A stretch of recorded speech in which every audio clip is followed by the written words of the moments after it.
انہوں نے اس کے بعد کون سا عمل ہے؟ تو اللہ کے رسول نے فرمایا اس کے بعد جو ہے ماں باپ کی خدمت کرنا، ماں باپ کے ساتھ اچھا سلوک کرنا۔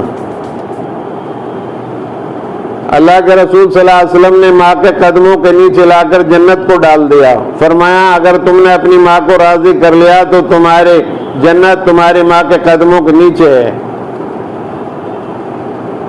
ایک آدمی حج کرنے کے لیے جاتا ہے 5.5 لاکھ اور 6 لاکھ روپے لگا کر، اور کوئی آدمی نہیں کہہ سکتا کہ اس کا حج قبول ہو گیا،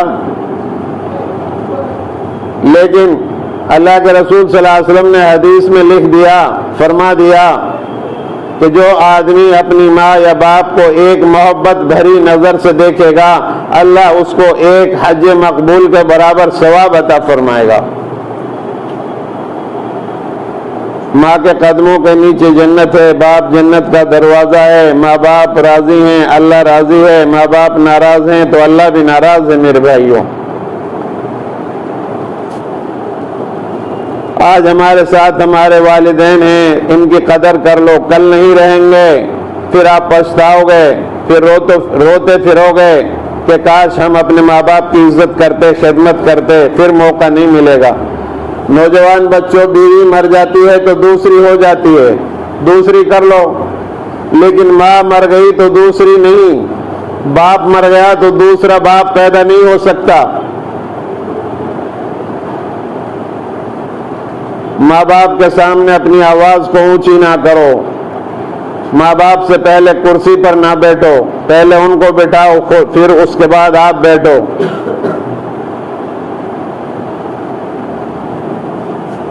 میرے بھائیوں، جتنے بھی اولیاء اللہ بنے ہیں یہ سب ماں باپ کی خدمت کرنے کی وجہ سے، ان کی دعاؤں کی برکت سے بنے ہیں۔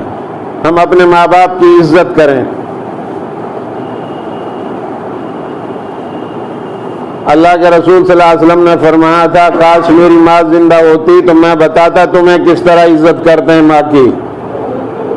اور میں عصر عشاء کی نماز جو بہت مشکل ہوتی ہے، نیند کا خمار ہوتا ہے کام کاج کرنے والوں کے لیے، جو دن بھر تھکان ہوتی ہے، عشاء ان کے لیے بہت بھاری ہوتی ہے، کیونکہ میں عشاء کی نماز پڑھ رہا ہوتا، سورہ فاتحہ بھی پڑھ رہا ہوتا، اور میرے حجرے کا دروازہ ادھر سے کھلتا اور میری ماں مجھے پکارتی ہے محمد محمد، تو میں نماز کو ترک کر دیتا اور اللہ سے کہتا اے اللہ تجھے تو بعد میں راضی کر لوں گا، پہلے میں اپنی ماں کی بات سن لوں، اس کو راضی کر لوں۔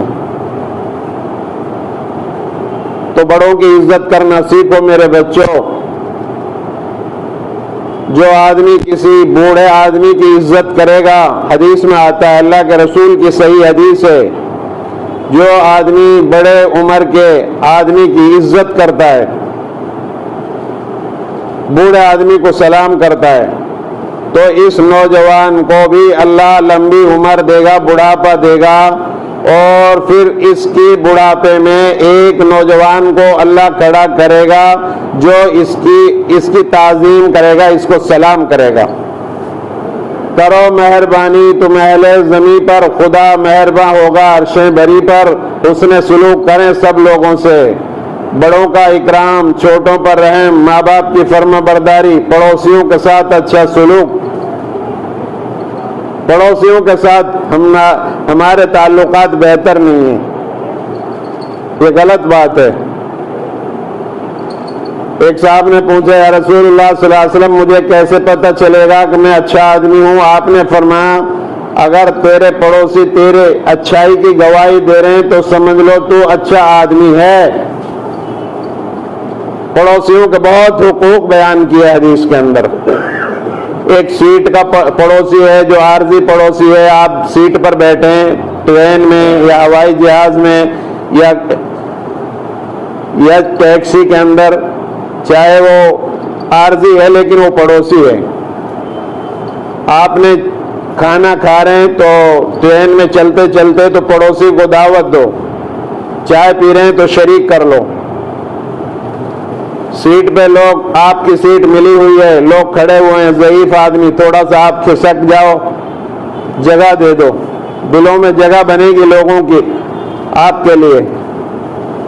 آپ کی بھی اللہ کہیں ایسی جگہ مدد کرے گا اگر آپ لوگوں کی مدد کرو گے۔ تیسری بات پوچھی یا رسول اللہ صلی اللہ علیہ وسلم اس کے بعد کون سا عمل ہے؟ تو فرمایا اللہ کے راستے میں جہاد کرنا۔ جہاد کا مطلب ہے کہ دنیا میں اللہ کا لایا ہوا یا دیا ہوا قانون عام ہو جائے، سب جگہ اللہ کا قانون نافذ ہو جائے، دنیا میں امن آ جائے، سارے انسان امیر ہو غریب ہو ایک صف میں کھڑے ہوں، سب کے ساتھ انصاف ہو رہا ہو، سب کے ساتھ یکساں سلوک ہو رہا ہو، کوئی ملک میں پریشان نہ ہو، کوئی ملک میں مظلوم نہ ہو، عدالتوں میں انصاف ہو، ساری جگہوں میں انصاف ہو، حکام انصاف کریں۔ جہاد کا مطلب یہ ہے کہ امن قائم ہونا، سلامتی کے ساتھ رہیں سارے لوگ، اعلی کلمت اللہ کے لیے محنت کرنا، جد و جہد کرنا، اللہ کے دین کو پھیلانے کے لیے، دنیا میں امن کے لیے اللہ کے راستے میں جہاد کرنا، یہ سب سے اہم افضل اہم کام ہے۔ یہ 3 کام بتائے اللہ کے رسول صلی اللہ علیہ وسلم نے۔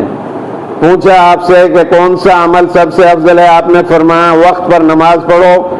پھر پوچھا اس کے بعد، فرمایا ماں باپ کے ساتھ اچھا سلوک کرو۔ اس کے بعد پھر کیونکہ اللہ کے راستے میں جہاد کرنا۔ دعا کریں اللہ تبارک و تعالی ہمیں ان باتوں پر عمل کرنے کی توفیق عطا فرمائے۔